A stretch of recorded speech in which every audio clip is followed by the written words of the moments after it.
আসসালামু আলাইকুম viewers, welcome back to my channel Tuya easy কিচেনে আপনাদের সবাইকে স্বাগতম। আজ মজার একটা রেসিপি নিয়ে আপনাদের সামনে হাজির হলাম।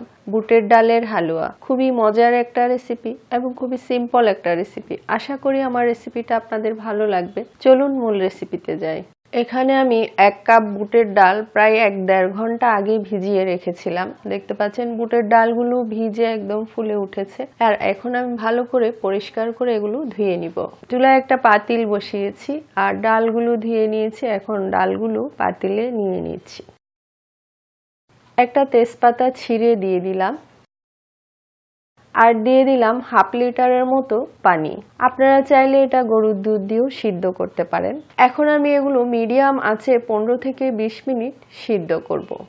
ফিরে আসলাম 20 মিনিট পর। দেখতে পাচ্ছেন ডালগুলো খুব সুন্দর করে সিদ্ধ হয়ে গেছে। এখন আমি এগুলো নামিয়ে ঠান্ডা করে নিব। তো আমি ডালগুলো ঠান্ডা করে নিয়েছি। দেখতে পাচ্ছেন একটা ডিম ভেঙে দিলাম। বড় টেবিল চামচের 2 টেবিল চামচ পাউডারের দুধ দিয়ে দিলাম। দুধের পরিমাণটা চাইলে আপনারা আরেকটু বাড়িয়ে দিতে পারেন। হালুয়াতে দুধ এবং ঘির পরিমাণটা যত বাড়িয়ে দিবেন তত হালুয়ার টেস্টটা ভালো আসে। এখন সব একসাথে ভালো করে আমি এভাবে একটু মিক্স করে নিয়েছি। আর এখানে একটা ব্লেন্ডার জগ নিয়েছি। এখন এগুলো আমি অল্প অল্প করে ব্লেন্ড করে নিব। সামান্য একটু পানি দিয়ে দিলাম। এখন আমি এগুলো ভালো করে ব্লেন্ড করে নিব। তো দেখতে পাচ্ছেন আমি এগুলো সব ব্লেন্ড করে নিয়েছি। আমি অর্ধেক অর্ধেক করে এগুলো ব্লেন্ড করে নিয়েছি। একদম মিহি করে ব্লেন্ড করতে হবে, যেন কোনো চাকা না থাকে, কোনো যেন ডালটা যেন দানা দানা থেকে না যায়। দেখে হয়তো বুঝতে পারছেন কতটা মিহি হয়েছে। দেখতে পাচ্ছেন। এখন আমি চুলায় চলে যাচ্ছি। চুলায় একটা কড়াই বসিয়েছি। এখানে আমি 1/2 কাপ সয়াবিন তেল এবং 1/2 কাপ ঘি একসাথে মিক্স করে নিয়েছি। দেখতে পাচ্ছেন দুইটা মিলে প্রায় 1 কাপের মতো হবে। তো এটা আমি দিয়ে দিলাম। আপনারা চাইলে পুরোটা ঘি দিয়ে করতে পারেন। হালকা গরম হওয়ার পর আমি কিছু কাজু বাদাম দিয়ে দিলাম। এগুলো আমি হালকা নেড়ে চেড়ে কয়েক সেকেন্ড ভেজে নিচ্ছি। কয়েক সেকেন্ড ভাজার পর দিয়ে দিলাম কিছু কিশমিশ। এখন আবার 1-2 সেকেন্ডের মতো নেড়ে চেড়ে এগুলো ভেজে নিচ্ছি এবং সঙ্গে সঙ্গে এগুলো উঠিয়ে নিব। বেশিক্ষণ ভাজা যাবে না, তাহলে এগুলো পুড়ে যাবে। চুলার আঁচটা এখন আমি অফ করে দিয়েছি আর এগুলো উঠিয়ে নিচ্ছি। তো এটা আমি এক সাইডে রেখে দিচ্ছি। 2টা এলাচ দিয়ে দিলাম, 1 টুকরো দারচিনি ভেঙে দিলাম, 2টা তেজপাতা ছিঁড়ে দিলাম। হালকা একটু নেড়ে চেড়ে এখন সেই পেস্ট করে রাখা ডালটা দিয়ে দিলাম।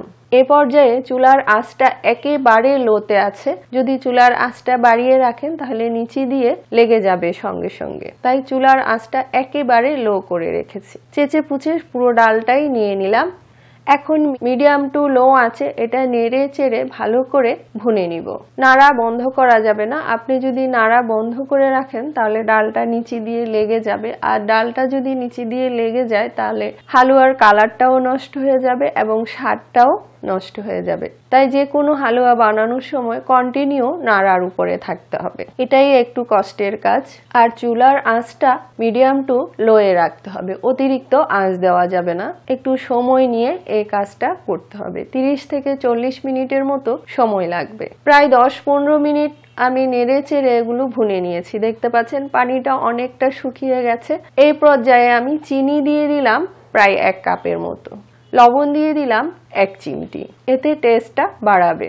আর চিনির পরিমাণটা আপনারা আপনাদের স্বাদ অনুযায়ী কম বেশি করতে পারেন। কেউ মিষ্টি বেশি খান, আবার কেউ কম খান। তো সেই হিসাব করে চিনিটা আপনারা কম বেশি করতে পারেন। এখন আমি আবার কন্টিনিউ নেড়ে চেড়ে এটা ভুনে নিব।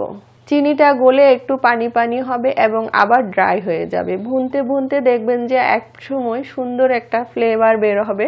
ডালের কাঁচা গন্ধটা চলে যাবে আর কড়াই থেকে ছেড়ে ছেড়ে দিবে। তখন বুঝতে পারবেন যে আপনার হালুয়াটা কমপ্লিট রেডি হয়ে গেছে। তো দেখতে পাচ্ছেন আমার হালুয়াটা প্রায় হয়ে এসছে। কালারটাও চেঞ্জ হয়ে গেছে আর খুব সুন্দর ফ্লেভারও বেরিয়েছে। আর কড়াই থেকে অনেকটা ছেড়ে ছেড়ে যাচ্ছে। দেখতে পাচ্ছেন এখন কিন্তু আর কড়াইতে এটা লেগে যাচ্ছে না। এই পর্যায়ে আমি ভেজে রাখা বাদাম আর কিশমিশগুলো দিয়ে দিলাম। 1 চা চামচের মতো ভ্যানিলা এসেন্স। আপনারা চাইলে গোলাপ জলও ইউজ করতে পারেন। দিয়ে দিলাম 2 চা চামচ ঘি। শেষের দিকে একটু ঘি দিবেন, এতে করে ঘিয়ের একটা সুন্দর ফ্লেভার থাকে। এখন এগুলো একসাথে 1 মিনিটের মতো হালকা একটু নেড়ে চেড়ে আমি নামিয়ে নিব। তো দেখতে পাচ্ছেন আমার হালুয়াটা কমপ্লিট রেডি। এখন আমি এটা নামিয়ে নিচ্ছি। পরিবেশন করব যে এই ডিশটাতে, এটা সামান্য একটু ঘি দিয়ে আমি হাত দিয়ে ডলে নিচ্ছি যাতে হালুয়াটা নিচে দিয়ে লেগে না যায়। আর হালুয়াগুলো এখন এখানে নিয়ে নিচ্ছি। এখন গরম গরম এগুলো আমি এখানে সেট করে নিব। তো দেখতে পাচ্ছেন আমি সুন্দর করে এগুলো সেট করে নিয়েছি। খুবই মজার একটা রেসিপি। পুরো রেসিপিটা ফলো করে একবার তৈরি করে দেখবেন, আশা করি ভালো লাগবে। আর আমার রেসিপিটা যদি ভালো লাগে লাইক কমেন্ট শেয়ার করবেন, আমার চ্যানেলটি সাবস্ক্রাইব করবেন, আমার পাশে থাকবেন, অনুরোধ রইল সবার কাছে। তো এখন আমি এটা 2-1 ঘন্টার মতো রেস্টে রাখবো, তারপর আপনাদেরকে দেখাচ্ছি। ফিরে আসলাম প্রায় 3-4 ঘন্টা পর, আর এখন আমি আপনাদেরকে এটা পরিবেশন করে দেখাচ্ছি। তো আমি ছুরি দিয়ে এভাবে কেটে নিচ্ছি। আমি বরফি শেপে কাটছি, আপনারা আপনাদের পছন্দ মতো কাটিংটা করতে পারেন। দেখতে পাচ্ছেন কি সুন্দর হয়েছে, খেতে খুবই মজা, বলে বুঝাতে পারবো না। পুরো রেসিপিটা ফলো করে একবার তৈরি করবেন, আশা করি ভালো লাগবে। এতক্ষণ আমার রেসিপিটা দেখার জন্য আপনাদের সবাইকে অনেক অনেক ধন্যবাদ। আবার অন্য কোনো রেসিপি নিয়ে আপনাদের সামনে হাজির হব। সবাই ভালো থাকবেন। আল্লাহ হাফেজ।